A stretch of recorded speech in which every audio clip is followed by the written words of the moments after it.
হানাফি থাকতে পারে, শাহাফি থাকতে পারে, মালিকি থাকতে পারে, হাম্বালি থাকতে পারে, চিশতি, সাবেরি, তরিকতি, হাকিকতি, মারিফতি, চরমনে, আট্টসি, ফুরফুরা, মাইজবান্ডার থাকতে পারে। আমরা রফাইজান করি, ভাই আমাদেরকে জায়গা দিবেন না দেশে? আমরা আমিন বলি, আমরা কি জায়গা পাই না ভাই? ও ভাই, আপনি তো চিশতির কথা বলেন, আব্দুল কাদের জিলানীর কথা বলেন, তরিকতের কথা বলেন, হাকিকত যেটা দেখা, মারিফত যেটা দেখা যায় না, ধ্যানের কথা বলেন। আমরা তো ভাই কোরআনের হাদিসের কথা বলি। আমরা কি খুব খারাপ কথা বলি ভাই? আমরা বলি কুল হাতু বুরহানাকুম, তোমরা তোমাদের দলিল দিয়ে কথা বলো। খুব খারাপ কথা বলি বলছি না? আমরা বলি সূরা হাশরে বলেছে ওমা আতাকুমুর রাসূল ফাখুযু, যা নবী দিয়েছে তাই নাও, ওমা নাহাকুম আনহু ফান্তাহু, যা দেয়নি তা নিও না। আমরা খুব খারাপ কথা বলি বলছি না? আপনারা আমাদেরকে যুক্তি দেন, নামাজের পরে মুনাজাত দিলে কি সমস্যা? ভালো কাজ তো, খারাপ না। তো আমরা বলি যে এক রাকাতে 3টে সিজদা দেন, ভালো কাজ।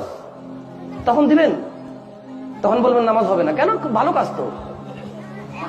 আপনারা খালি যুক্তি দিয়ে চলেন, আমরা প্রমাণ খুঁজি। আমরা খুব খারাপ হয়ে গেছি না? আল্লাহ আমাদেরকে বুঝার তৌফিক দান করুন।